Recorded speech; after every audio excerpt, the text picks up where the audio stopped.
వాళ్ళే వచ్చి యాకోబుని ఎదుర్కొన్నట్లుగా మనం దేవుని వాక్యంలో చూస్తున్నాం. కానీ యాకోబు వెళ్తున్న ఈ త్రోవ ఎలా ఉందంటే ఫుల్ ఆఫ్ గ్రీఫ్ అన్నమాట, ఫుల్ ఆఫ్ ఫియర్, విపరీతమైన భయముతో కూడిన త్రోవ.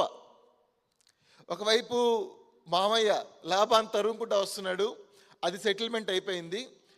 ఎప్పుడైతే లాబాను యాకోబుని తరుముకుంటూ వస్తున్నాడో దేవుడు లాబానికి ఒక వార్నింగ్ ఇచ్చాడు. ఆ వార్నింగ్ ఏంటంటే, నువ్వు యాకోబుని కలుసుకుంటే జాగ్రత్త, బీ కేర్ఫుల్, జాగ్రత్త. నువ్వు ఎవరిని కలుసుకోబోతున్నావో, నువ్వు ఎవరితో మాట్లాడబోతున్నావో, నువ్వు ఎవరిని తరుముకుంటా వెళ్తున్నావో, ఎవరికి కీడు చేద్దామని ఉద్దేశిస్తున్నావో లాబాను, బీ కేర్ఫుల్. నా సేవకుడైన యాకోబు, ఎవరు? నా సేవకుడైన యాకోబు, జాగ్రత్త. నువ్వు మంచి చెబ్బర ఏమి మాట్లాడటానికి వీల్లేదు. చూడండి, ఆదికాండము 31వ అధ్యాయము 24వ వచనం చూస్తే, ఆ రాత్రి స్వప్నమందు దేవుడు సిరియా వాడైన లాబాను వద్దకు వచ్చి, నువ్వు యాకోబుతో మంచి గాని చెడ్డ గాని పలుకకుము, బీ కేర్ఫుల్, జాగ్రత్త సుమి అతనితో. అంతే అంతే, కలుసుకున్నాడు, మాట్లాడాడు, మళ్ళీ బాయ్ బాయ్. దేవుడు తన సేవకుని కొరకు ఏర్పాటు చేసిన భద్రత ఎలా ఉంటుందో చూడండి. దేవుడు తన సేవకుడు బయలుదేరినప్పుడు ఆయన సైన్యం కూడా బయలుదేరుతుంది. చాలా వండర్ఫుల్ కదండి. ఈ 32:1 మనం చూస్తే యాకోబు తన త్రోవను వెళ్తున్నాడు. ఆ త్రోవలో ఏముందో తెలుసా అండి? మిక్కిలి భయం ఉంది. 8వ వచనం ఒకసారి చూస్తే, యాకోబు మిక్కిలి భయపడి తొందరపడి. యాకోబు యొక్క త్రోవలో చాలా అన్సర్టినిటీ, అనిశ్చితి ఉంది. ఏమైపోద్దో, మామయ్య డీలింగ్ అయిపోయింది, ఇప్పుడు అన్నయ్య వస్తున్నాడు ఎదురుగా. ఎవరు వస్తున్నారు చెప్పండి? అన్నయ్య వస్తున్నాడు. వీళ్ళు కొంతమందిని పంపించాడు, అబ్బాయి మీరు వెళ్ళి మా అన్నయ్యని కొంచెం సమాధానపరిచిరండి అని చెప్పి కొంతమందిని పంపించాడు. చూడండి 32వ అధ్యాయము 3-4 వచనాలు మనం గమనిస్తే, యాకోబు ఎదోము దేశమున అనగా సేయీరు దేశమున తన సహోదరుడైన ఏసావునకు దూతలను తనకు ముందుగా పంపి, మీరు నా ప్రభువైన ఏసావుతో, ఇంతవరకు నేను లాబాను నివసించి నాకు పశువులు, గాడిదలు, మందలు, దాసదాసి జనమును కలరు, నీ కటాక్షము నా యందు కలుగునట్లుగా నా ప్రభువునికి తెలియజేయ పంపితున్న నీ సేవకుని యాకోబు అని చెప్పుడని వారికి ఆజ్ఞాపిస్తే, ఆ దూతలు ఏం చేశారో తెలుసా అండి? మళ్ళీ వెనక్కి వచ్చి 6వ వచనం మనం గమనిస్తే, ఆ దూతలు యాకోబు వద్దకు తిరిగి వచ్చి, మేము నీ సహోదరుడైన ఏసావు వద్దకు వెళితిమి, అతడు 400 మందితో నిన్ను ఎదుర్కొని వచ్చుచున్నాడని చెప్పగా, యాకోబు మిక్కిలి భయపడి తొందరపడి. గమనిస్తున్నారా? యాకోబు యొక్క ప్రయాణం, యాకోబు యొక్క జీవితం. వాళ్ళ మామయ్య 10 సార్లు జీతం మార్చేశాడు. ఎన్నిసార్లు మార్చాడు తెలుసా? 10 సార్లు జీతం మార్చేశాడు. ఆయన మందలో ఏదైనా క్రూరమృగం వచ్చి ఆయన మందలో ఉన్న గొర్రె పిల్లలను తినేస్తే ఆ డబ్బంతా యాకోబు కట్టు, అదంతా రాస్తాడండి. 30, 31, 32 అధ్యాయాలు అవన్నీ రాస్తాడు. యాకోబు యొక్క పరిస్థితి ఎప్పటికప్పుడు తగ్గించుకోవటమే, ఎప్పటికప్పుడు మరుగై ఉండటమే, ఎప్పటికప్పుడు నాకెందుకులే, అమ్మో ఏమన్నా అయిద్దేమో, ఆ భయంగా యాకోబు జీవితం అంతా గడుస్తూ ఉండగా, ఈ 32వ అధ్యాయం 1వ వచనంలో యాకోబు తన త్రోవను వెళుతూ ఉన్నాడు. 400 మందితో అన్న ఎదుర్కొంటూ వస్తున్నాడని ఈ సేవకులు చెప్పగానే మరింత భయం వేసింది. అక్కడ రాయబడిన మాట మిక్కిలి భయపడి తొందరపడి అనే మాట మనం చూస్తాం. తొందరపడుతున్నాడట. సామెతలు 19:2లో ఉంటుంది, తొందరపడి నడుచువాడు త్రోవ తప్పిపోతాడట. ఏమైపోతాడట? ఆ మిక్కిలి భయము తొందరపాటుకు గురి చేస్తుంది. ఆ తొందరపాటు వల్ల ఏమవుతుందో తెలుసా? ఆ త్రోవ తప్పిపోయే ప్రమాదం ఉంది. ఆ తర్వాత రాశాడు సామెతల్లో, అలాంటి మూర్ఖత్వంలోకి వెళ్ళిపోయిన వాళ్ళు యెహోవా మీద కూడా కోపగించుకునే ప్రమాదం కూడా ఉంది. ప్రియమైన దేవుని బిడ్డలారా, ఈ ఉదయకాలము యాకోబు యొక్క జీవితాన్ని దేవుడు మనకు జ్ఞాపకం చేస్తున్నాడు.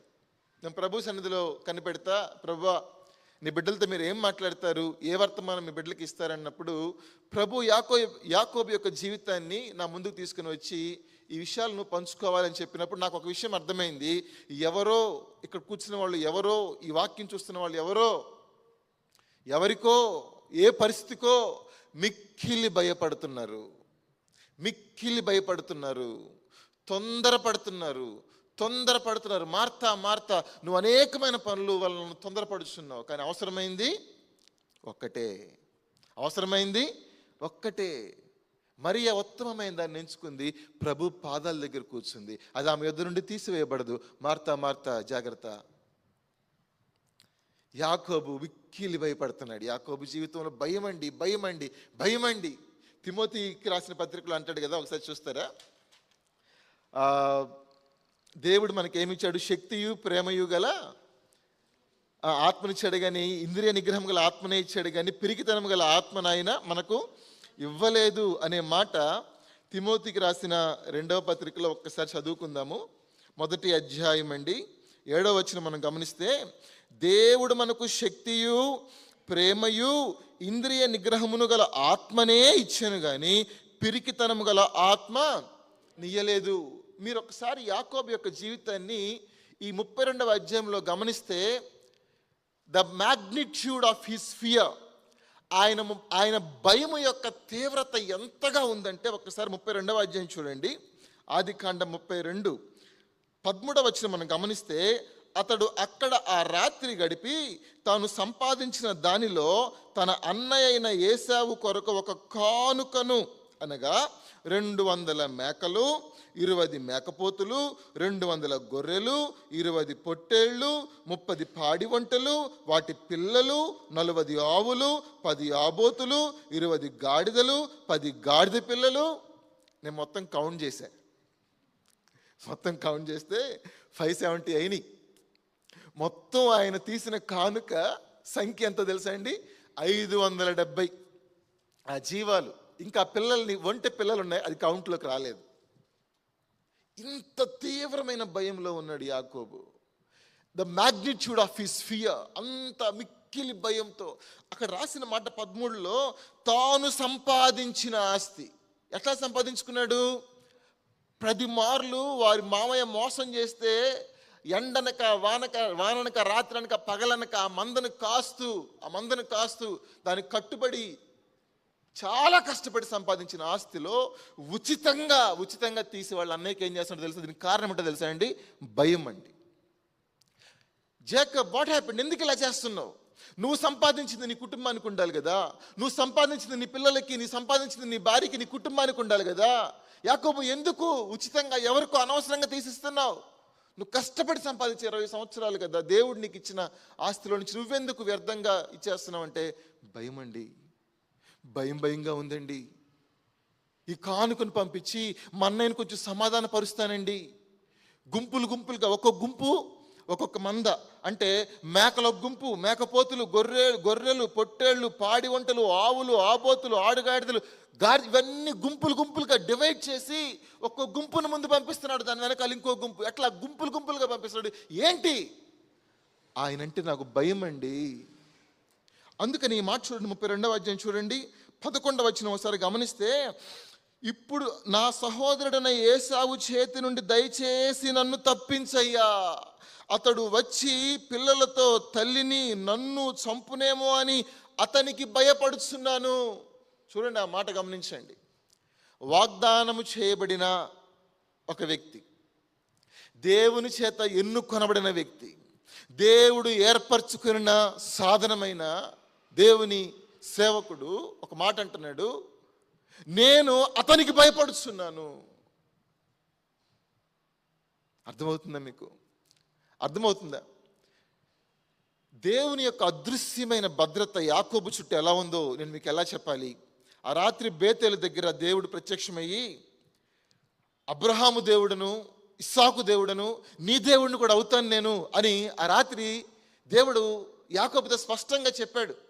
నిన్ను మళ్ళీ నీ తండ్రి ఇంటికి తీసుకొస్తానని కూడా చెప్పాడు. ఒకసారి చూడండి, ఆదికాండము దయచేసి 28వ అధ్యాయం చూడండి, 28, 14వ వచనం లేదా 13లో, మరియు యెహోవా దానికి పైగా నిలిచి, నేను నీ తండ్రి అయిన అబ్రహాము దేవుడను, ఇస్సాకు దేవుడైన యెహోవాను, నీవు పండుకొని ఉన్న ఈ భూమి నీకు నుండి సంతానమునకును ఇచ్చేస్తానని చెప్పి దేవుడు అనేక విషయాలు దేవుడు యాకోబుతో చెప్తాడండి. నేను మరలా తీసుకొని వస్తాను, ఈ ఊరికి తీసుకొని వస్తానని చెప్తాడు. ఇదంతా చెప్పింది, ఇన్స్పైట్ ఆఫ్ ఆల్ దిస్ అంతా ఉన్నా కూడా స్టిల్ యాకోబులో భయం. ఈ ఉదయకాలన ప్రభు మనతో మాట్లాడుతున్న మాట ఏంటంటే, ఒకసారి నీ వాగ్దానం జ్ఞాపకం చేసుకో. ఒకసారి నీ దర్శనాన్ని జ్ఞాపకం చేసుకో. ఒక్కసారి దేవుడు నీతో ఇది నేను చేస్తానని చెప్పిన ఆ మాటను నువ్వు జ్ఞాపకం చేసుకొని దాన్ని నువ్వు నమ్మి ఈ వాగ్దానం నెరవేరుతుంది. అందుకని ప్రభు అంటాడు కదా, ఇది నెరవేర్చు వరకు నిన్ను విడువను అంటాడు కదా. ఆ మాట ఎక్కడుందో ఒకసారి చూడండి. 15వ వచనంలో, ఇదిగో ఆదికాండము 28:15, ఇదిగో నేను నీకు తోడయుండి నువ్వు వెళ్ళు ప్రతి స్థలమందు నిన్ను కాపాడుచు ఈ దేశమునకు నిన్ను మరలా రప్పించెదను, నేను నీతో చెప్పినది నెరవేర్చు వరకు నిన్ను విడువనని చెప్పగా. God's faithfulness. మనుషుడు నమ్మదగిన వాడు కాకపోవచ్చు, కానీ దేవుడు నమ్మదగిన వాడు కాకుండా పోనేరడు. ఆయన స్వభావానికి విరోధంగా ఆయన ఏమీ చేయజాలడు. ఆయన నమ్మదగిన వాడు. ఆయన ఎవరు చెప్పండి? ఇశ్రాయేలునకు ఆధారమైన వాడు నరుడు కాడు, ఆయన దేవుడు. అబ్రహాం గారి జీవితంలో దేవుడు చెప్పాడు, అబ్రహామా, ఇప్పుడు నువ్వు ఎక్కడి నుంచున్నావో ఈ దేశాన్ని నీ సంతానానికి ఇస్తాను అనగానే అది ఇంకా జరగలేదు. అది అబ్రహాము బ్రతికున్నాక కూడా జరగదు. కానీ అబ్రహాం ఏం చేశాడు తెలుసా అండి? దేవుడు వాగ్దానం చేశాడు, దేవుడు నాకు ప్రత్యక్షమయ్యి ఈ భూమిని నా సంతానానికి ఇస్తానని చెప్పాడు కాబట్టి వెంటనే ఒక ఆల్టర్ కట్టేశాడు, వెంటనే ఒక బలిపీఠం కట్టేశాడు, అక్కడ బలి అర్పించేశాడు. చూడండి ఆదికాండం 12వ అధ్యాయం చూడండి. 12:1 దేవుడు అబ్రహామును పిలిచాడు, నువ్వు లేచిన దేశం నుండి నీ బంధువులను రమ్మని చెప్పాడు. 5వ వచనం మనం గమనిద్దామండి. ఆదికాండం 12:5 అబ్రాము తన భార్య అయిన శారయిని, తన సహోదరుని కుమారుడైన లోతును, హారానులో తానును, వారును ఆర్జించిన యావదాస్తిని, వారు సంపాదించిన సమస్తమైన వారిని తీసుకొని కనాను దేశమునకు వెళ్ళుటకు బయలుదేరి ఎక్కడికి వచ్చారు? కనాను దేశమునకు. 6వ వచనం మనం గమనిస్తే, లేదా 7వ వచనం చూడండి. యెహోవా అబ్రామునకు ప్రత్యక్షమై నీ సంతానమునకు ఈ దేశం ఇచ్చిదని చెప్పగా అతడు తనకు ప్రత్యక్షమైన యెహోవాకి ఏం చేశాడండి? Not yet happened. ఆ రోజే వచ్చారు కనానికి. మొత్తం కనానీయులు నివసిస్తున్నారు. ఆ ల్యాండ్ అంతా కూడా కనానీయులు స్కాటర్ అయిపోయి వాళ్ళంతా నివసిస్తున్నారు. బట్ దేవుడు చెప్తున్నాడు, వాళ్ళ వైపు చూడొద్దు, నేను నీ సంతానానికి ఈ భూమిని ఇస్తానని చెప్తే, ఓకే లార్డ్ నువ్వు చెప్పావు కాబట్టి నేను నమ్ముతున్నా. అబ్రాము యెహోవాను నమ్మినది అతనికి నీతిగా ఎంచబడింది. వెంటనే ఒక ఆల్టర్ కట్టేస్తున్నాడు, ఒక బలిపీఠం కట్టేస్తున్నాడు. బలిపీఠం కట్టి దాని మీద కృతజ్ఞతాపూర్వకమైన బలిని అర్పించాడు. ప్రభు నాకు వాగ్దానం చేశాడు, అది నెరవేర్చేశాడు, అంతే. ఆమేన్. అది విశ్వాసం. ఇక్కడ యాకోబుతో దేవుడు అనేక మార్లు మాట్లాడి లాభాన్ని గద్దించి అక్కడ మహనయీము అంటాడు. చూడండి ఒకసారి ఆదికాండం 32:1 యాకోబు తన త్రోవను వెళ్ళుచుండగా దేవదూతలు అతన్ని ఎదుర్కొనిది. యాకోబు వారిని చూచి ఇది దేవుని సేన అని చెప్పి ఆ చోటుకి ఏం చేశాడు? మహనయీము. ఫుట్నోట్లో ఉంటుంది. 2 సేనలు. యాకోబుకి ఇంతకంటే సెక్యూరిటీ ఏం కావాలి? అవునండి, అవును కదా. దేవుని సేవకుడు బయలుదేరి వెళ్తున్నప్పుడు దేవుడు ఎలా ఉంటాడు? మౌనంగా. దేవుని సేవకునికి విరోధంగా ఎవరో వస్తున్నారు అనుకున్నప్పుడు దేవుడు ఎలా ఉంటాడు? మౌనంగా. దేవుడు తన సేనను పంపించాడు. Praise the Lord. దేవుడు తన సేనను పంపించాడు. 2 సేనలు. మహనయీము. యాకోబుకి ఎంత భద్రత అండి! యెహోవా యందు భయభక్తులు గల వారి చుట్టూ ఆయన దూత కావలి ఉండి వారిని ఏం చేస్తాడు? రక్షిస్తాడు. చూడండి ఒకసారి కీర్తనల గ్రంథం 34వ అధ్యాయం ఒకసారి చూడండి. 34వ కీర్తన. నువ్వు ప్రయాణం చేస్తున్నావా? నువ్వు దేవుని బిడ్డగా నువ్వు ఎక్కడికి వెళ్తున్నావు? నువ్వు ఏ పరిస్థితుల్లో ఉన్నావు? 34:7 ఒకసారి చూద్దాము. యెహోవా యందు భయభక్తులు గల వారి చుట్టూ ఆయన దూత కావలి ఉండి వారిని ఏం చేస్తాడు? రక్షించును. This is the security that we have. దేవునిలో నీకు నాకు ఉన్న భద్రత అండి. దేవునిలో నీకు నాకు ఉన్న భద్రత. రండి మళ్ళీ ఆదికాండం 32వ అధ్యాయానికి ఒకసారి రండి. 2 గుంపులుగా చేసేసాడండి. 32:8 ఒకసారి మనం చూస్తే, ఏశావు ఒక గుంపు మీదకి వచ్చి దాన్ని హతము చేసిన ఎడల మిగిలిన గుంపు తప్పించుకోవు అని అనుకుని తనతో ఉన్న జనులను, మందలను, పశువులను, ఒంటెలను ఏం చేశాడంటే యాకోబు 2 గుంపులు చేశాడు. ఎన్ని గుంపులు చేశాడు? నాకు అనిపిస్తుంది పైన 2 సేనలు ఉన్నాయి కదా, ఆ ధైర్యంతో 2 గుంపులు చేశాడేమో అని నాకు అనిపిస్తుంది. ప్రేమ దేవుని బిడ్డలారా, ఈ ఉదయకాలము యాకోబు జీవితాన్ని మనం ఒక్కసారి జ్ఞాపకం చేసుకుంటూ ఉంటే, ఆయన తన త్రోవలో వెళ్తున్నాడు, కానీ దేవుడు ఇంటర్వ్యూన్ అవుతున్నాడు. దేవుడే ఎదుర్కొంటున్నాడు. యోనా దేవుడు వెళ్ళమన్న చోటికి వెళ్లకుండా ఏం చేస్తున్నాడు? మరొక డైరెక్షన్లో వెళ్తూ ఉంటే దేవుడు కలుగు చేసుకున్నాడు.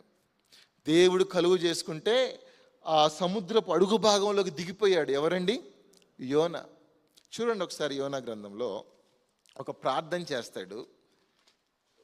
దేవునికి విరోధంగా వెళ్ళిపోతున్న ఒక ప్రవక్తను గురించి మనం మాట్లాడుకుంటే, యోనా యొక్క జీవితంలో తను మరొక డైరెక్షన్లో వెళ్ళిపోతున్నాడు.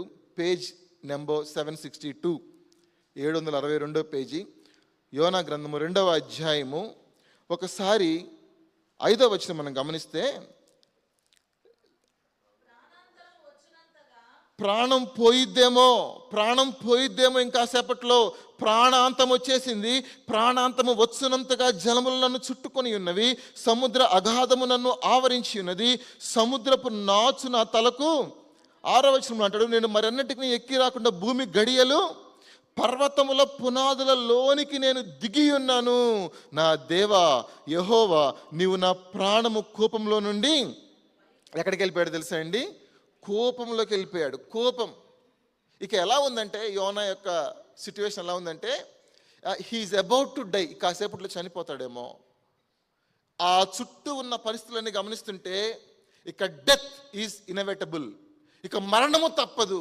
సముద్రపు అగాధంలోకి వెళ్ళిపోయాడు, భూమి కింది స్థలాలకు వెళ్ళిపోయాడు, సముద్రపు నాచు తలకు చుట్టుకుంటా ఉంది. ఒక మాట చెప్తున్నాడు, ఇక ప్రాణాంతం వచ్చేసింది. ఎవరికో తెలుసా? దేవుని సేవకుడు, దేవుని ప్రవక్తను గురించి రాయబడుతున్న మాట.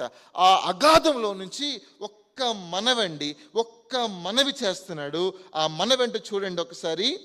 ఒక్క మనవేంటో తెలుసా? ఒకసారి చూడండి 2వ అధ్యాయము 2వ వచనంలో మనం గమనిస్తే, నేను ఉపద్రవములో ఉండి యెహోవాకి ఏం చేస్తున్నాను? 7వ వచనంలో అంటాడు, కూపములో నుండి నా ప్రాణము నాలో మూర్ఛిల్లగా నేను యెహోవాను జ్ఞాపకం చేసుకుంటుని, నీ పరిశుద్ధ ఆలయంలోనికి నీ యొద్దకు నా మనవి వచ్చాను. ఎక్కడున్నాడో తెలుసా జోనా? ఎక్కడున్నాడు చెప్పండి? భూమి మీద కాదు, భూమి కింద అగాధములో కోపంలో ఉన్నాడు. అక్కడి నుంచి మనవి చేస్తే, జకరియా గ్రంథంలో రాయబడినట్లుగా హబక్కుకు రాస్తాడు, అయితే యెహోవా తన పరిశుద్ధాలయంలో ఉన్నాడు అని రాస్తాడు. ఆయన సమీపరాని తేజస్సులో ఉన్నాడు, తన పరిశుద్ధాలయంలో ఉన్నాడు. ఎవరు? యెహోవా. ఇప్పుడు యోనా ఆ కోపంలో నుంచి ఒక మనవి చేశాడు, ప్రభువా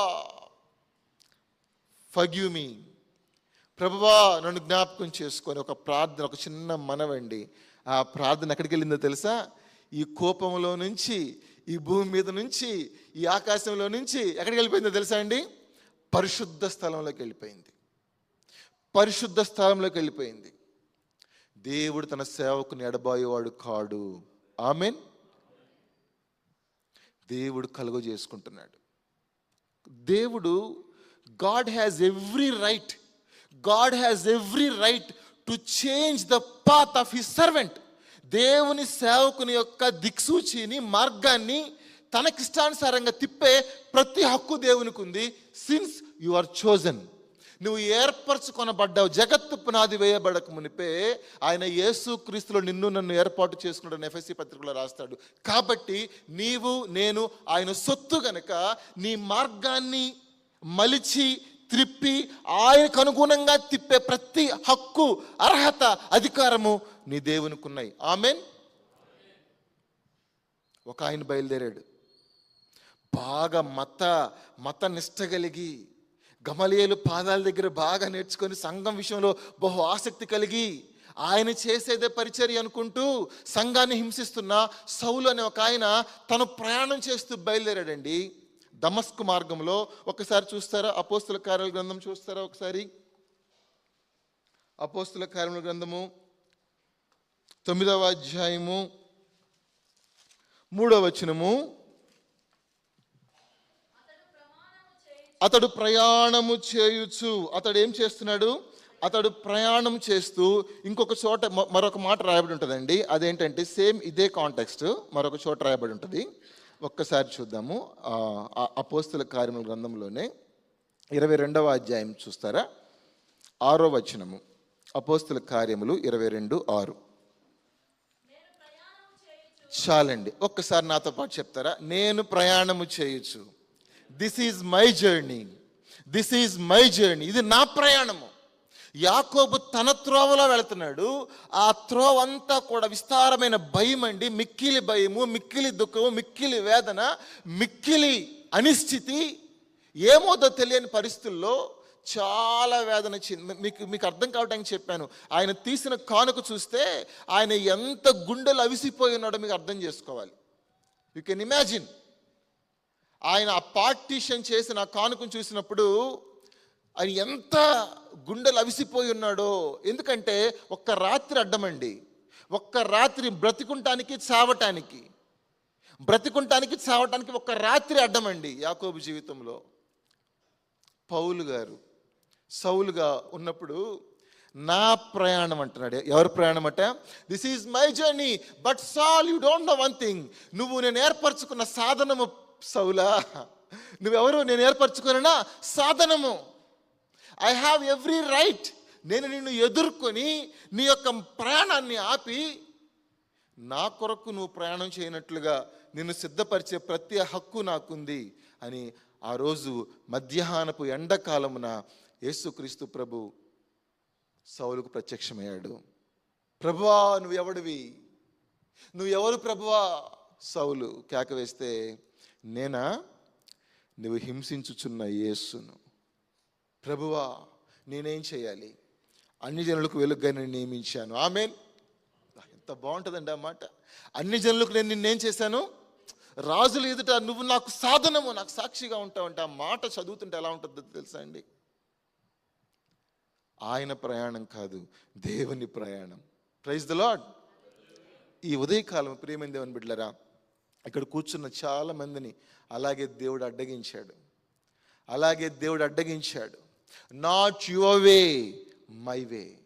నీ మార్గంలో నువ్వు వెళ్తా. అందుకే మనం ఇక్కడ చాలా మంది ఇక్కడ ఉన్నాం. నన్ను అడ్డగించాడు, మిమ్మల్ని అనేక మందిని అడ్డగించి తీసుకొచ్చి ఇక్కడ కూర్చోబెట్టాడు. నీవు ఆయన సొత్తు, ఆయన ప్రయాణము, ఆయన త్రోవలకు నువ్వు తీసుకొచ్చాడు. దేవుని నామానికి మహిమ కలుగును గాక. అందరి గట్టిగా ఆమేన్ చెప్దాం. ఆమేన్. మరలా రండి, ఆదికాండం 32వ అధ్యాయము.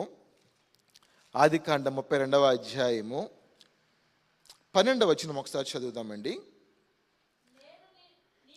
నీవు అంటే దేవునితో యాకోబు చెప్తూ, నేను నీకు తోడై నిశ్చయముగా ఏం చేస్తాను? విస్తారము లెక్కింపులని సముద్రపు ఇసుకలు నీ సంతానం విస్తరింపచేయదని సెలవిచ్చితివే. ఇది అబ్రహాముకి దేవుడిచ్చిన వాగ్దానం. అది ఇస్సాకు యొక్క అనుభవంలో ఇవ్వబడిన వాగ్దానం. ఆ వాగ్దానం మరలా యాకోబు మట్టుకు కూడా ఆ వాగ్దానాన్ని దేవుడు ఎక్స్టెండ్ చేశాడు. ఏం చేశాడండి? ఎక్స్టెండ్ చేశాడు ఆ వాగ్దానాన్ని. ఆయన ఆశీర్వదించబడటానికి ఏం లేదండి. యాకోబు అంటాడు కదా, విస్తారంగా దాసీ జనం ఉన్నారు, విస్తారంగా ఆస్తిని సంపాదించుకున్నాడు. వాళ్ళ అన్నయ్యతో అంటాడు, నాకు కావాల్సి ఉంది అంటాడు. వాళ్ళ అన్నయ్య, నాకు కూడా ఉందంటాడు యాకోబు. మరి ఏంటి? ఆ రాత్రి యబ్బోకు రేవు దగ్గర దేవునితో పెనుగులాడుతూ ఒకే ఒక మాట అంటాడు, నీవు నన్ను ఆశీర్వదించితేనే కానీ నేను నిన్ను బ్లెస్ మీ లార్డ్. ఏం కావాలయ్యా బ్లెస్సింగ్ నీకు? అంతా ఉంది కదా. నో లార్డ్, ఫిజికల్ బ్లెస్సింగ్ కాదు, మెటీరియలిస్టిక్ బ్లెస్సింగ్ కాదు, వాగ్దాన పూర్వకమైన ఆశీర్వాదాన్ని నాకు దయచేయి. నేను ఎప్పుడు చెప్తాను ఈ మాట. అబ్రహాము దేవుడు, ఇస్సాకు దేవుడు అని ఆగిపోతారేమో. అలా ఆగిపోకూడదు ప్రభువా. నువ్వు యాకోబు దేవుడు అని కూడా చెప్పుకోవాలి. ఆమేన్. ఏలియా 2 పాళ్ళ ఆత్మ. ఏలియాలో ఉన్న ఆత్మలో 2 పాళ్ళ ఆత్మ ఎవరు పొందుకున్నారు? ఎలీషా కదా. ఎలీషాలో ఉన్న 2 పాళ్ళ ఆత్మ ఎవరు పొందుకోవాలి? గెహజీ కదా. ఆ స్థాయి అండి, ఆ యొక్క extension of the anointment or the extension of the promise, ఆ వాగ్దానం యొక్క నెరవేర్పు. యాకోబు ఆ రాత్రి కలవరపడుతూ కన్నీటితో ప్రభు సన్నిధిలో కన్నీటితో బ్రతిమిలాడుతూ వేదన పడుతూ గోజాడుతూ, లార్డ్ బ్లెస్ మీ, ప్రభువాను ఆశీర్వదించు. వాగ్దాన పూర్వకమైన ఆశీర్వాదం. ఆయన సంతానం ఇసుకరణ వల్ల భూమి అంతటా కూడా యాకోబు దేవునికి ప్రతిష్ఠితమైన జనముగా ఉండాలని యాకోబు యొక్క కన్నీరండి. అందుకే యాకోబుని గురించి ఎక్కడ చూసినా కూడా యాకోబు భయపడొద్దు. యాకోబు భయపడిపోతున్నాడు. చూడండి ఒకసారి యెషయా గ్రంథంలో అనేక మార్లు మనకు కనిపిస్తుంది. యాకోబుని ఆ మెన్షన్ చేసినప్పుడల్లా యాకోబు భయపడొద్దు, యాకోబు భయపడొద్దు. చూడండి 41వ అధ్యాయం చూస్తారా ఒకసారి, 8వ వచనం ఒకసారి చూస్తారా, ఎవరైనా చదువుతారా? మై సర్వెంట్ ఇజ్రాయేల్, నేను ఏర్పరచుకున్న యాకోబు, నా స్నేహితుడైన అబ్రహాము సంతానమా, భూదిగంతముల నుండి నేను పట్టుకొని దాని కొనల నుండి పిలుచుకొని వాడా, నీవు నా దాసుడువని నేను నిన్ను ఉపేక్షింపక ఏర్పరచుకుంటే నేను నీతో చెప్పాను కదా, నీకు తోడై ఉన్నాను, భయపడొద్దు. జాకబ్, భయపడకుము, నేను నీ దేవుడనై ఉన్నాను, దిగులు పడొద్దు, నేను నీకు సహాయం చేయవాడను నేనే. ఇట్లా మీరు చదువుకుంటా పోతే ఎక్కడ యాకోబు గురించి రాయబడిద్దో అక్కడ ఏమంటాడంటే నువ్వు భయపడొద్దు అంటాడు. ఇంకొక మాట చూడండి, ఒక పేజ్ తిప్పితే మనకి 43వ అధ్యాయంలో మొదటి వచనం మనం గమనిస్తే, అయితే యాకోబు నిన్ను సృజించిన వాడగు యెహోవా, ఇశ్రాయేలుని నిర్మించిన వాడగు యెహోవా ఇలాగు, నేను నిన్ను భయపడొద్దయ్యా, భయపడొద్దయ్యా, భయపడొద్దయ్యా. భయానికి బ్రాండ్ అంబాసిడర్ లాగా అయిపోకూడదు. భయపడొద్దయ్యా. ఎక్కడ చూసినా భయమే. శిష్యులు భయపడి గదిలో దాక్కున్నారు. ప్రభువు ఆ లోపల ప్రవేశించాడు. మీకు సమాధానము కలుగునుగాక, వారి మీద ఊది పరిశుద్ధాత్మను పొందుకోమని చెప్పాడు. యాకోబు గురించి మనం చదివిన ప్రతి చోట కూడా యాకోబు భయపడొద్దు, యాకోబు భయపడొద్దు, యాకోబు భయపడొద్దు. యాకోబు భయపడుతున్నాడు. ఈ రోజున ఇన్ని మాటలు ఎందుకు చెప్తున్నానంటే, యాకోబు జీవితంలో ఆయన సహోదరుడికి భయపడుతున్నాడు. నీ జీవితంలో నువ్వు దేనికి భయపడుతున్నావు? రక్త సంబంధికులా, పొరుగువారా, నువ్వు పనిచేసే చోటనా, లేదా ఒక ఆపద ఏమన్నానా, అనారోగ్యం ఏమన్నానా, ఆర్థిక ఇబ్బంది ఏమైనానా? ప్రేమైన దేవుని బిడ్డలారా, ఈ ఉదయకాలము, ఈ నూతన మాసంలో, ఈ ఉదయకాలము ప్రభు మనకిస్తున్న ఒక ధైర్యము, ఒక నమ్మిక, ఒక వాగ్దానము, భయపడొద్దు, భయపడొద్దు. యాకోబు భయపడొద్దు. రండి ఒకసారి 32వ అధ్యాయం, ఆదికాండం 32వ అధ్యాయము 22వ వచనం చదువుదాము. ఆ రాత్రి అతడు లేచి తన 2 భార్యలను, తన 2 దాసీలను, తన 11 మంది పిల్లలను తీసుకొని యబ్బోకు రేవు దాటిపోయాను. 23లో యాకోబు వారిని తీసుకొని ఆ ఏరు దాటించి తనకు కలిగినదంతయు పంపివేశాను. యాకోబు ఒక్కడు మిగిలిపోయాను. నాతో పాటు చెప్పగలరా? యాకోబు ఒక్కడు మిగిలిపోయాను. This is how he had started his journey. ఒక్కడు యాకోబు ఒక్కడు మిగిలిపోయాడు. ఒక్కసారి వెనక్కి తిరిగి చూస్తే ఆయన ప్రయాణము ఆ ఒక్కడిగానే స్టార్ట్ అయింది. నీకు ఎవరున్నారు, ఎంత ఉంది అనేది కాదు. నీవు దేవుడు, నీవు దేవుడు, ఒంటరిగా నువ్వు దేవునితో. ఆమేన్. ఆ రాత్రి చేయాల్సిందంతా చేసేసి, ఆయన పరిధిలో ఉన్న ప్రతి ప్రయత్నము చేసి, ఇక దేవుని దగ్గర తేల్చుకుందాము. నాకు వాగ్దానం చేసిన వాడు దేవుడే కదా, నన్ను విస్తరింప చేస్తానని చెప్పిన వాడు దేవుడే కదా, ఇంత మట్టుకు నన్ను క్షేమంగా కాపాడి నడిపించిన వాడు దేవుడే కదా, ఆయన సన్నిధిలోనే నేను ఈ విషయాన్ని తేల్చుకుంటానని చెప్పి ఆ రాత్రి అక్కడ ఆగిపోయాడు. ఒక్కడే అందరినీ పంపించాడు. ఇక no wife, no children, no relations, nothing, ఏం లేదు. ప్రార్థన గదిలో ఏం లేవు. దేవుడు నువ్వు దేవుడు అంతే. ప్రార్థన గదిలో ఇంకేమి రిలేషన్స్ లేవు. దేవుడు, దేవుని వాక్యం అంతే. ఆ రాత్రి దేవునితో ఒక్కడు గడపడానికి సిద్ధపడ్డాడు. చూడండి అప్పుడు ఏమైందో. 25వ వచనం, మనం 24వ వచనంలో, ఒక నరుడు తెల్లవారు వరకు అతనితో ఏం చేస్తున్నాడట? 24వ వచనం మొదటి నుంచి చదువుతాను. యాకోబు ఒక్కడు మిగిలిపోయాను, ఒక నరుడు తెల్లవారు వరకు అతనితో ఏం చేస్తున్నాడట? పెనుగులాట. ఒక్కసారి నాతో పాటు చెప్పగలరా? పెనుగులాట, పోరాటము. పెనుగులాట, పోరాటము. ఒక నరుడట, నేను అనుకుంటాను, God has come in the human form. దేవుడు నరరూపిగా ఆయన స్థాయిని తగ్గించుకొని యాకోబు దగ్గరికి వచ్చాడేమో అని నాకు అనిపిస్తుంది. ఒక నరుడు తెల్లవారు వరకు హోషేయ గ్రంథములో ఆయన దేవుని దూతతో పోరాడి జయముందెను అని రాసుంటుంది. ఆయన దేవునితో అక్కడ అంటాడు, నువ్వు దేవునితోనూ మనుషులతోనూ పోరాడితీవి కనుక అంటాడు ఆ కిందన. ఒక నరుడు, నేను మీతో ఎట్లా చెప్పాలంటే, ఆ రాత్రి దేవునితో పెనుగులాడే అనుభవము, ఇది మాత్రం మీరు అందరూ నాతో పాటు చెప్పాలి. ఒకసారి చెప్పండి, రాత్రి వేళ దేవునితో పెనుగులాడే అనుభవం. రాత్రి వేళ దేవుని సన్నిధిలో కన్నీరు కార్చే అనుభవం. రాత్రిపూట దేవుడు అవైలబుల్గా ఉంటారు. మేము ఉండలేండి అంటారేమో, మీ ఇష్టం అది. But I can say it very strongly, నేను చాలా ధైర్యంగా చెప్పగలను. God would be available, God will be available at nights. Morning ఉండరా అంటే ఉంటాడు. నేను దాని గురించి మీరు లాజిక్గా కండిషనింగ్గా అట్లా ఆలోచన చేయకుండా జస్ట్ అక్కడ ఉన్నది లిటరల్గా ఒకసారి నేను చెప్తాను. జస్ట్ బ్రాడ్ వేలో థింక్ చేయండి, దాన్ని నేరోగా మీరు ఆలోచన చేయొద్దు. దేవుడు రాత్రి వేళ నీకు అందుబాటులో ఉంటాడు, నువ్వు చెప్పిందంతా వింటాడు. ఆమెన్. నీ హృదయ పరిస్థితిని మొత్తం అర్థం చేసుకుంటాడు. ఇంకా చెప్పాలంటే ఒక నరుడిని ఎలా అర్థం చేసుకోగలడో అలా వచ్చి నిన్ను అర్థం చేసుకుంటాడు రాత్రి వేళ ప్రభు నీ వద్దకు వచ్చి. Praise the Lord. రాత్రి వేళ ఏమేం జరిగాయని చెప్పాలి. యేసుక్రీస్తు ప్రభు వారే మాదిరి ఈ విషయంలో మనకి. లూకాసు వార్తలో రాయబడి ఉంటుంది 6:12, ఆయన ప్రార్థించుట యందు రాత్రి గడిపాను అంటాడు. ఆయన ప్రార్థించుట యందు, ఇంకా చీకటి ఉండగానే ప్రభు దేవుని సన్నిధిలో ఉండేవాడు, తండ్రి సన్నిధిలో ఉండేవాడు యేసుక్రీస్తు ప్రభువారు. ఆయన మినిస్ట్రీ జరగాలి కదా, ఏం జరగాలో తర్వాత రాత్రంతా దేవునితో. అందుకే ఒక దేవుని సేవకుడు ఇలా అంటాడు, రాత్రంతా కాలుతూ ఉంటాడంట, ఉదయం నుంచి కాలుస్తూ ఉంటాడట. ప్రియమైన దేవుని బిడ్డలారా, రాత్రి వేళ దేవుడు ఎంత యాక్టివ్గా ఉంటాడో తెలుసా. ఎస్తేరు గ్రంథంలో ఆ రాత్రి రాజైన అహష్వేరోష్కి నిద్ర పట్టలేదంట. ఏం పట్టలేదు అహష్వేరోష్కి? నిద్ర పట్టనివ్వలేదు దేవుడు.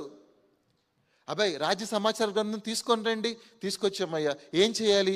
అక్కడ రాయబడిన సంఘటన చదివితే, మొర్దెకైకి ఏ బహుమానం కూడా నా సేవకుడిని ఇంకా గనపరచలేదు, మీరు ఎలా పడుకుంటావు? అర్థమవుతుందా? నా సేవకుడు ఇంకా గనపరచబడలేదు, నీకు ఎలా నిద్ర పడుతుంది రాజా? లే పైకిలే, ముందు నా సేవకుడిని గనపరచు. రాత్రి వేళ దేవుడు చక్కగా, నీకు టైం ఉంటే, బాగా బిజీ కదండి మనం, బాగా బిజీ, పడుకునేసరికి 11:30-12 అయిపోద్ది. మళ్ళీ అప్పుడు కూడా పాపం ఇదేమైనా ఫీల్ అయిద్దేమోనని 2 షార్ట్లు 3 రీళ్ళు, ఏమో పాపం అంత జాలి మనకి దాని మీద. దేవుడు అందుబాటులో ఉన్నాడండి రాత్రి. నువ్వు అందుబాటులో ఉన్నావా? ఆ రాత్రి దేవుడు సమూయేలుతో మాట్లాడుతున్నాడు. శామ్యూయేల్, శామ్యూయేల్ అని పిలుస్తున్నాడు. షీలోహులో దేవుని మందసము ఉన్న ఆ మందిరంలో దీపములు ఆరిపోకముందు సమూయేలు యెహోవాకు పరిచర్య చేస్తూ ఆ మందిరంలో పడుకొని ఉంటే, ఆ రాత్రి దేవుడు వచ్చి ఒక పసివాడిని పిలుస్తున్నాడు. పెద్దలతో నేను మాట్లాడలేకపోతున్నానయ్యా, నీతో మాట్లాడతానయ్యా, నీతో చెప్పుకుంటానయ్యా, నేను చెప్పుకోవాల్సినవి అని శామ్యూయేలుని పిలుస్తున్నాడు ఆ రాత్రి దేవుడు. పేతురు జీవితంలో జరిగిన ఒక అద్భుతం చెప్పండి మీరు. నీ మాట చొప్పున వలలు, అప్పుడు ఏమైంది? విస్తారంగా. పేతురు ఏమన్నాడు తెలుసా? ప్రభా, this is not the right time, ఇది కాదు ప్రభా, ఇప్పుడు చేపలు పడాల్సిన టైం. రాత్రిలో మేము ప్రయాసపడ్డాం కానీ మాకేమి అయినా నీ మాట చొప్పున. మీరు అంతవరకే చూస్తున్నారు. నేనేం ఆలోచన చేస్తున్నానంటే, విస్తారంగా చేపలు పడ్డాయి చూసారండి, వలలు పిగిలిపోయేంతగా చేపలు పడ్డాయి చూసారా అండి. ఆ అద్భుతము స్టార్టింగ్ కాదు, అస్సలు అద్భుతం ఎప్పుడు స్టార్ట్ చేశారు తెలుసా? రాత్రి వాళ్ళు వెళ్ళినప్పుడు, వాళ్ళు ఎక్స్పీరియన్స్డ్ ఫిషర్మెన్, అనుభవం కలిగిన జాలర్లు వాళ్ళు. ఆయన అంటాడు, ప్రభువా మేము రాత్రంతా ప్రయాసపడ్డామంటే మాకు తెలిసిన ప్రతి టెక్నిక్ యూజ్ చేసామయ్యా, ఏం పడలేదు ప్రభు. అంటే ఎందుకు పడతాయి? నేను అద్భుతం చేస్తున్నాను కదా చేపలు పడకుండా. నేను అనుకుంటా అలాగా, ఉదయం చేసింది అద్భుతమైతే రాత్రి చేసింది కూడా అద్భుతమే అనుకుంటాను నేను. వాళ్ళ అనుభవంలో నుంచి అంత విస్తారమైన చేపలుండే ఆ ప్రాంతంలో ఏమీ పడలేదంటే గాడ్ ఆర్డర్డ్, దేవుడు ఒక అద్భుతం అక్కడ చేస్తున్నాడు, ఏం పడకూడదు. ఆ రాత్రి వేళ దేవుడు గాడ్ ఎట్ వర్క్. ఆ రాత్రి పేతురు కొరకు దేవుడు రాత్రి నుంచి అద్భుతాన్ని ప్రారంభించాడు. హల్లెలూయా. మీకు జ్ఞాపకం ఉంటే మన పితరులైన ఇశ్రాయేలీలు ఆ రాత్రి వేళ సముద్రంలో నుంచి వాళ్ళు ఏం చేశారు? ఆరిన నేల మీద. ఒకసారి చూస్తారు నిర్గమాకాండం 14వ అధ్యాయం, ఒకసారి చూడండి. నిర్గమాకాండం 14వ అధ్యాయము. ఆ రాత్రి గురించి మనం మాట్లాడుకుంటూ, do you have some time at night? 14వ అధ్యాయం ఒకసారి చూస్తారా? 21వ వచనం చూడండి. మోషే సముద్రం వైపు తన చెయ్యి చాపగా యెహోవా ఆ రాత్రంతా బలమైన తూర్పు గాలి చేత సముద్రమును, so God at work at night. దేవుడు, మీరు గొరకబెట్టి పడుకోండి, కానీ దేవుడు మాత్రము ఆయన కార్యాలు ఆయన ఉన్నాడు. ఆ రాత్రంతా ఆయన ఆ గాలిని, తూర్పు గాలిని రప్పిస్తూ ఉన్నాడు. సముద్రాన్ని గద్దిస్తున్నాడు ఆయన. రాత్రంతా ఆరిన నేలగా మారిపోతుంది సముద్రము. నా ప్రజలు వెళ్ళాలి, ప్రయాణం చేయాలి రాత్రిపూట. తెల్లారేసరికి అన్ని శవాలే, అంటే వాళ్ళే లేండి, ఫరోకి సంబంధించిన శవాలు. ఒక రాత్రి దేవుడు అబీమెలెకుతో అంటాడు, అబీమెలెకు, నువ్వు తెచ్చిపెట్టుకున్న ఆ స్త్రీ ఒకని భార్య, అబ్రహాము భార్య అయిన శారే నువ్వు తెచ్చి ఇంట్లో పెట్టుకున్నావు, జాగ్రత్త, ఆమె నిమిత్తం నువ్వు చచ్చిన వాడివని ఆ రాత్రి స్వప్నమందు దేవుడు అబీమెలెకుతో మాట్లాడాడు. దేవుడు పనిచేస్తూ ఉంటాడు రాత్రుల్లో. మీ జ్ఞాపకం ఉంది కదా, యోసేపు మరియలు యేసుక్రీస్తు ప్రభువు వారు పుట్టినప్పుడు, అంతకంటే ముందు యోసేపు స్వప్నమందు నీ భార్యను చేర్చుకో అని చెప్పడం. యేసు ప్రభువు వారు పుట్టిన తర్వాత స్వప్నమందు మరలా దేవుడు ఐగుప్తునకు వెళ్ళు, హేరోదు చంప చూస్తున్నాడని చెప్పి మరొక మార్గాన్ని. ఇదంతా ఎందుకు చెప్తున్నానంటే, నేను రాత్రి ఒక నరుడు తెల్లవారు వరకు కూడా యాకోబుతో పెనుగులాటండి. నా రెండు చేతులు జోడించి చెప్తాను, ఒకసారి చూస్తారా? కీర్తన గ్రంథం చూడండి ఒకసారి. 134వ కీర్తన ఒకసారి చూడండి. మొదటి వచనం ఎవరైనా చదవండి. 134 మొదటి వచనము. యెహోవా సేవకులారా, ఎప్పుడంటమ్మా? యెహోవా మందిరంలో ఎప్పుడు నుంచోవాలంట? మనకి హోల్ నైట్ ప్రేయర్ అని చెప్పారనుకోండి, అప్పుడే హెడ్ఏక్ స్టార్ట్ అయ్యిద్ది, ఈవినింగ్ నుంచి స్టార్ట్ అయిపోద్ది, లేకపోతే మార్నింగ్ నుంచి స్టార్ట్ అయిపోద్ది, లేకపోతే ఏదో ఒక ప్రాబ్లం రాత్రికాల ప్రార్థన ఉందని చెప్పారనుకోండి, ఎంతమంది వస్తున్నారు? అది ప్రార్థనకి రావటం కాదండి, it should become hour habit. Amen. అది మనకు అలవాటు అవ్వాలి. రాత్రిపూట అందరినీ నిద్రపుచ్చి నువ్వు దేవునితో ఏకాంతంగా గడపాలి. యేసుక్రీస్తు ప్రభువు అలా చేశారు. మన పితరుల జీవితాల్లో అది ఒక అలవాటుగా మనం చూస్తున్నాం. దేవుని సన్నిధిలో కనిపెట్టుకుంటారు వాళ్ళు రాత్రి. It won't effect your sleep in the morning. మళ్ళీ ఉదయకాలంలో నీ నిద్ర నాదేమీ భంగపరచదు. దేవుని యొక్క అభిషేకం నీ మీద ఉంటుంది. గట్టిగా ఆమేన్ చెప్దామండి. యెహోవా సేవకులారా, యెహోవా మందిరంలో రాత్రి నిలుచుండువారులారా, మీరందరూ ఏం చేయాలంటే యెహోవాను సన్నుతించండి. Praise God. దేవుని మందిరంలో రాత్రి వేళ ఆయన్ని సన్నుతించండి. మా పాస్టర్ గారు రాత్రి రమ్మంటారు ఏంటండి ప్రార్థనకి? సంఘం అంతా కూడి వస్తుంది, మనకు కావాలంతలో చేస్తాయి, ఏమేమో డిస్టర్బెన్సెస్ అండి. నో. యాకోబు అనుభవం తెలుసా అండి? ఆ రాత్రి దేవుని సన్నిధిలో పెనుగులాట. చూడండి ఒకసారి హోషేయ గ్రంథం చూడండి. హోషేయ గ్రంథంలో పేజీ నెంబర్ 750 అండి, 12వ అధ్యాయము 3వ వచనము. తల్లి గర్భమందు, మీరు తీశారనుకుంటున్నాను, హోషేయ 12వ అధ్యాయం 3వ వచనము, పేజీ సంఖ్య 750. తల్లి గర్భమందు యాకోబు తన సహోదరుని మడిమను పట్టుకొనెను, మగసిరి కలవాడేది అతడు దూతతో పోరాడి జయముందెను, అతడు కన్నీరు విడిచి అతన్ని బతిమాలెను. మనం అనుకుంటాము ఈ పోరాటం అంటే ఏం పోరాటము? కుస్తీ పోటీ కాదు ఇది, కుస్తీ పోటీ కాదండి, కన్నీటి పోటీ ఇది. ఆమేన్. ఆ రాత్రి ప్రభు పాదాల దగ్గర ప్రభు పాదాలు పట్టుకొని, ప్రభువా ఈ మాట చెప్పావు కదా, నా బిడ్డలను ఆశీర్వదిస్తానన్నావు కదా, నా భర్త తాగుబోతుగా ఉన్నాడు, నా బిడ్డలు లోకంలో సహవాసం చేస్తున్నారు, నా భార్యకి నీ భయం లేదు, ఆర్థికంగా అస్తవ్యస్తంగా ఉన్నాను, ప్రభువా, ఆత్మీయంగా బలహీనంగా ఉన్నాను, నా లోకం నన్ను తరుముతుంది. ప్రభు పాదాల దగ్గరికి వెళ్ళి ఆయన పాదాలు పట్టుకొని కన్నీటితో ఆయన బ్రతిమలాడుతున్న అనుభవంలో దేవుడు దిగి రాకుండా ఉంటాడా? నీ కన్నీటికి జవాబు ఇవ్వకుండా ఉంటాడా? నిన్ను ఆశీర్వదించకుండా ఆయన వెళ్ళగలడా? దావీదు కుమారుడా, నన్ను దాటిపోవద్దయ్యా అంటే ఒక ఆయన చెప్తాడు, ఆ మాట కట్ట సృష్టికర్త ఆగిపోయాడంటండి.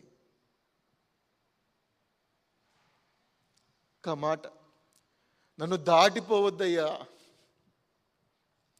ఇప్పుడు నువ్వు నన్ను దాటిపోతే నా అంగవైకల్యం ఇలాగే ఉంటుంది, నా బ్రతుకు త్రోవ పక్కనే ఉంటుంది, నా స్థితి ఇలాగే ఉంటుందయ్యా, నన్ను దాటిపోవద్దయ్యా. ఒక కేక వేస్తే సృష్టికర్త అక్కడ నుంచున్నాడు, ఆయన కదలలేడు. ఆమేన్. నువ్వు కన్నీటితో ఒక్క మాట చెప్తే అది ఆయన బలహీనత, అది గాడ్స్ వీక్నెస్. యువర్ టీయర్స్, నీ కన్నీరు, నీ బ్రతిమలాడుకోవటము, నువ్వు ప్రభు సన్నిధిలో నువ్వు తగ్గించుకొని, ఆయన గర్విష్ఠుల్ని దూరం నుంచి ఎరుగుతాడంట. ఆయన ఏం చేస్తాడు? గర్విష్ఠుల్ని, అహంకారంతో నటించే వాళ్ళని ఆయన ఏం చేయాలో ఆయనకి బాగా తెలుసు. కానీ మహోన్నతుడు, మహాగణుడు, పరిశుద్ధుడు, నిత్య నివాసి అయిన వాడు దీనులతో పొత్తు చేస్తాడు. ఎవరితో పొత్తు చేస్తాడు? నేను దీనుడను, నేను సాత్వికుడను, దీన మనసు గనుక మీ మీద నా కాడి ఎత్తుకొని నన్ను వెంబడించండి. ఆయన దీనుడు. ఎవరు? యేసుక్రీస్తు ప్రభు దీనుడు. ఆ రాత్రి పెనుగులాటండి, కన్నీటితో ప్రభువా, తెల్లారితే మా అన్న ముఖాన్ని చూడాలి. మీకు ఒక విషయం చెప్పమంటారా? పెనుయేలు అంటారా? ఒకసారి అనండి, ఏం కాదు. 32వ అధ్యాయం చూడండి ఒకసారి. ఆదికాండం 32వ అధ్యాయం చూడండి, 30వ వచనం చూడండి. యాకోబు, నేను ముఖాముఖిగా దేవుని చూచితిని, అయినను నా ప్రాణం దక్కింది, నా స్థలం నాకు ఏమని పేరు పెట్టాడు అంటే ఏమని ఉంది ఫుట్ నోట్లో? దేవుని ముఖము. అంటే తన అన్న ముఖాన్ని చూడక పూర్వము దేవుని ముఖాన్ని చూడటానికి ఇష్టపడ్డాడు యాకోబు. అర్థమైంది కదండి? నీ సమస్యను చూడకముందు ఎందుకు చూడకూడదు దేవుని ముఖాన్ని? నిన్ను బెదిరిస్తున్న ఆ వ్యక్తినో, ఆ పరిస్థితినో, ఆ సిట్యువేషన్నో నువ్వు ఎదుర్కోక ముందుగా ఎందుకు నీ జీవితంలో పెనుయేలు ఉండకూడదు? నువ్వు దేవుని ముఖాన్ని చూడగలిగితే ఎవరి ముఖానైనా చూడగలుగుతావు. ఆమేన్. ఆ రాత్రి చూడండి, మనం ముగించుకుందాం. 32వ అధ్యాయము 27వ వచనం. నీ పేరేమని అడిగాక అతడు యాకోబని. అప్పుడు ఆయన, నువ్వు దేవునితో మనుషులతో పోరాడి గెలిస్తే ఇక మీదట నీ పేరు ఇజ్రాయేలే కానీ యాకోబు. ఈ మాట కోసం అండి, ఒకసారి నాతో పాటు చెప్తారా? ఇజ్రాయేలు అంటారా? అనండి, ఏం కాదు, ఇస్రాయేలు అనండి. ఈ ఒక్క పదం కోసం, this is for the first time this word is mentioned in the Bible. మొదటిసారి బైబిల్లో ఈ మాట లిఖించబడింది. ఇస్రాయేలు. ఇస్రాయేలు దేవునితో పెనుగులాడేవాడు, దేవునితో పోరాడేవాడు, కన్నీరు విడిచి దేవుని సన్నిధిలో. మీకు జ్ఞాపకం ఉందా? ఒకసారి హెబ్రీ పత్రిక చూడండి, ఒక్క 2-3 నిమిషాల్లో మనము ముగించుకుందాం. హెబ్రీ పత్రికలో కన్నీరు విడిచి పెనుగులాడిన యాకోబు జీవితాన్ని మనం చూస్తున్నప్పుడు ఈ అనుభవం ఇంకెక్కడైనా మనకు జ్ఞాపకం వస్తుందా అని ఒక్కసారి మనము వెనక్కి తిరిగి చూస్తే, హెబ్రీలకు రాసిన పత్రికలో ఒకసారి చూడండి, 5వ అధ్యాయం 7వ వచనం అండి. శరీరధారి అయిన దినములలో మహారోదనముతోనూ కన్నీళ్లతోనూ తన్ను మరణము నుండి రక్షింపగలవానికి ప్రార్థనలను యాచనలను సమర్పించి భయభక్తులు కలిగి ఉన్నందున ఆయన ఏమయ్యాడు? He was accepted. ఎందుకు? The reason that he was accepted, శరీరధారిగా ఉన్న దినాల్లో, నాతో పాటు చెప్పండి, మహారోదనము, కన్నీళ్ళు, ప్రార్థనలు, యాచనలు, భయభక్తులు. యాకోబు పెనుగులాడుతున్నాడు కన్నీరు విడిచి. ఎంతమంది జీవితంలో అనుభవం ఉంది? దేవుని సన్నిధికి నిన్ను తగ్గించుకొని, అయ్యా ఈ మేలు చెయ్యయ్యా, ఈ కార్యము చెయ్యయ్యా అని ప్రార్థన చేయడం ఎంతమందికి చేతనవుతుందండి? ఎంతమందికి అది అలవాటుగా ఉందండి? ఎంతమంది జీవితాల్లో అనుభవం ఉందండి? Are you the Israel? నువ్వు ఇశ్రాయేలువేనా కాదా?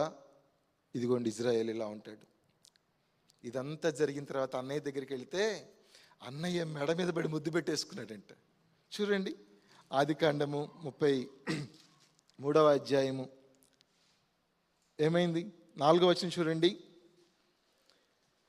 అప్పుడు ఏశావు అతనిని ఎదుర్కొన పరుగెత్తి అతనిని కౌగిలించుకొని అతను మెడ మీద పడి ముద్దు పెట్టేసుకున్నాడు. చూసారా? ఈయన ఎక్స్పెక్టేషన్స్ వేరు, రియాలిటీ వేరు. ఎక్స్పెక్టేషన్స్ ఏంటి? అన్నయ్య వచ్చేస్తాడు, 400 మంది కత్తులు కటారులు తీసుకొచ్చేస్తున్నారు, దొరికినట్టు పొడిచి చంపేస్తారు, నరికేస్తారు, రక్తపాతం జరిగిపోద్ది, ఇదే నాకు లాస్ట్ నైట్ అని ఆయన ఎక్స్పెక్టేషను. అక్కడ ఏం జరిగిందో తెలుసా? అన్నయ్య పరిగెత్తుకుంటా ఎదురుగా వచ్చి తమ్ముడు అని కౌగిలించుకొని మెడ మీద పడి ముద్దు పెట్టేసుకున్నాడు. నీ జీవితంలో పెనుయేల అనుభవం ఉంటే అన్నీ సాధ్యమే. ఆమేన్. నువ్వు దేవుని ముఖాన్ని చూడు ముందు, దేవుని ముఖాన్ని చుట్టూ నేర్చుకో ముందు. దేవుడు అందుకనే సామెతల గ్రంథంలో ఒక మాట ఉంటుందండి, ఒకసారి చూస్తారా? అంటే ఒక్కసారి 21:1 అండి, సామెతలు 21:1. ఇది చదువుకున్న తర్వాత మనం క్లోజ్ చేద్దాం. ఏమనుంది అక్కడ? యెహోవా చేతిలో రాజు హృదయం ఎలా ఉందట? నీటి కాలువల వలె ఆయన తన చిత్తవృత్తి చొప్పున దాన్ని ఏం చేయగలడు? దాన్ని త్రిప్పగలడు. నీకు ఎదురుగా వస్తున్న ఆ రాజు, నీకు ఎదురుగా వస్తున్న ఆ శ్రమ, ఆ శోధన, ఆయన దాన్ని సింపుల్గా డైవర్ట్ చేసి పడేస్తాడు. వాళ్ళ హృదయాలు తిప్పేస్తాడు ఆయన, వాళ్ళ హృదయాలు మార్చేస్తాడు.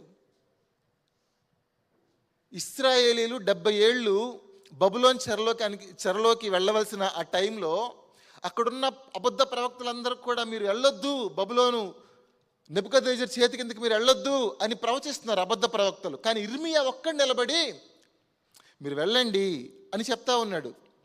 అప్పుడు ఇర్మియా ఏమైపోయాడు తెలుసా? ఆటోమేటిక్గా అబద్ధ ప్రవక్త అయిపోయాడు వాళ్ళ దృష్టిలో. ఒక్కసారి చూస్తారా అండి ఇర్మియా గ్రంథము?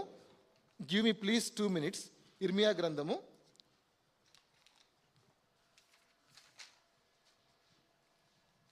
ఇర్మియా గ్రంథంలో మనం ఆ మాటలు ఒక్కసారి మీకు జ్ఞాపకం చేస్తానండి. దేవుడు మీరు వెళ్ళండి, మీకేం కాదు, నేను మీకు తోడుగా ఉంటాను. ఒకసారి 42వ అధ్యాయం చూడండి, ఇర్మియా 42, 11వ వచనము. మీరు బబులోను రాజునకు భయపడుచున్నారే, అతనికి భయపడకుడి, అతని చేతిలో నుండి మిమ్మల్ని తప్పించి మిమ్మల్ని రక్షించుటకు నేను మీకు అతనికి భయపడకుడి, మరియు అతడు మీ ఎడల జాలిపడి మీ స్వదేశమునకు మిమ్మల్ని పంపునట్లు మీ ఎడల నేను అతనికి ఏం పుట్టిస్తాను? జాలి పుట్టిస్తాను. మన దేవుని యొక్క చేతిలో రాజు హృదయము నీటి కాలువలే, ఆయన చిత్తవృత్తి దాన్ని తిప్పగలడు ఆయన. ఎందుకు భయపడుతున్నావు? బబులోను రాజుకు భయపడద్దండి మీరు. అతనికి మీ ఎడల నేనేం పుట్టిస్తాను? జాలి పుట్టిస్తాను. గొప్ప సామ్రాజ్యం ఉండొచ్చు, కఠినుడై ఉండొచ్చు, ఎవరైనా కానీ అయి ఉండొచ్చు, బట్ నీ దేవుడు గొప్పవాడు. ఆమేన్. ఇర్మియా ప్రవచిస్తున్నాడు, మీరు వెళ్ళండి, అక్కడ మీరు మీ బిడ్డలకు వివాహాలు చేస్తారు, మీ కుమార్తెలకు అక్కడ మీరు కుమార్తెలకు మీరు భర్తలను సంపాదించుకుంటారు, మీరు అక్కడ తోటలు నాటుతారు, మీరు వాటి ఫలాన్ని అనుభవిస్తారు. రాబో కాలం నేను ఉద్దేశ సంగతులు నేను ఎరుగుదును, అవి మీకు మేలుగలుడికి సమాధానకరమైన ఉద్దేశం లేకుండా హానికరమైనవి కావు అని ఇర్మియా ప్రవచిస్తూ ఉన్నాడు. చివరిగా అండి యాకోబు అన్న ముఖాన్ని చూశాడు, అన్న కౌగిలించుకుని ముద్దు పెట్టుకున్నాడు. ఇప్పుడు ఒక బలిపీఠం కట్టాడండి. ఒక్కసారి రండి, మనం ఇందాక చదువుకున్న మొట్టమొదటి ఇదే అండి, మన ధ్యానాంశంగా చదువుకున్న మొదటి రెఫరెన్సు ఆదికాండము 33వ అధ్యాయము 20వ వచనం. అక్కడ ఒక బలిపీఠం కట్టించి దానికి ఏల్ ఎలోహేయి ఇజ్రాయేలు అను. ఎప్పుడు? ఇదంతా జరిగిన తర్వాత ఆయన రాత్రి అంతా భయపడి, అన్నకు భయపడి, కానుక తీసి దేవునితో పెనుగులాడి, అది పెనుయేల అనుభవంలో నుంచి బయటకు వచ్చి తొడ గూటి మీద కొట్టబడి కుంటుచూ నడుస్తూ ఈ అనుభవం అంతా అన్న కౌగిలించుకొని ముద్దు పెట్టుకొని ఇదంతా జరిగిన తర్వాత యాకోబు అంటున్నాడు, ఇశ్రాయేలు దేవుడే నా దేవుడే దేవుడు. ఇప్పుడు ఇశ్రాయేల్ ఎవరు చెప్పండి? Who is Israel now? ఎవరు చెప్పండి? ఇజ్రాయెల్ ఎవరు? ఆయనే. ఇజ్రాయేలు దేవుడే దేవుడు అంటే చెప్పండి, నా దేవుడే దేవుడు.